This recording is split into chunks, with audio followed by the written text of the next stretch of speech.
Əziz müsəlmanlar, bu dünyada izzətli, şərəfli, hörmətli yaşamaq istəyirsinizsə, iki şeyə yəqinliklə inanmalısınız.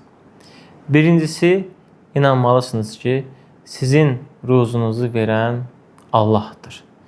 Yəni Allah Azza və Cəllə sənə yazdığı qara qəpiyi yeməmiş bu dünyadan köçən deyilsən. Və bilməlisən ki, sənin ruzunu Allah öz öhdəsinə götürüb. Rəbbimiz Quran-ı Kərimdə buyurur ki: "Və mə min dəbbətin fil ardı illə alallahi rizquhə." Yer üzərində elə bir canlı yoxdur ki, Allah onun ruzusunu öz öhdəsinə götürməyib. Yəni hər kəsin Allah ruzusunu öz üzərinə götürüb. Yəni bütün məxluqatın ruzusu Allaha aiddir. Allah hər kəsin ruzusunu verəcəkdir. Sənin də ruzunu verəcəkdir. Ona görə sənin gözün qonşunun, qohumun, qardaşın, o birisinin, bu birisinin əlində olmamalıdır. Sən yalnız qəlbini Allaha yönəltməlisən.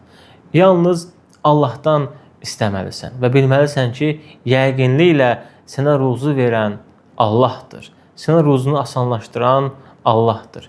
İkincisi isə bilməlisən ki, Allah sənə nə yazıbsa, o sənin başına gələcəkdir. Allah Quran-ı Kərimdə buyurur ki: "Qul lən yusibənə illə mə kətəballahu lənə."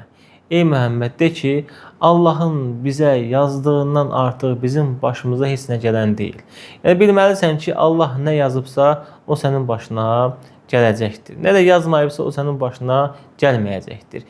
Bu iki şeyi bildikdən sonra və bunlara yəqinliklə inandıqdan sonra sən bu dünyada izzətli yaşayırsan, hörmətli yaşayırsan və şərəfli yaşayırsan.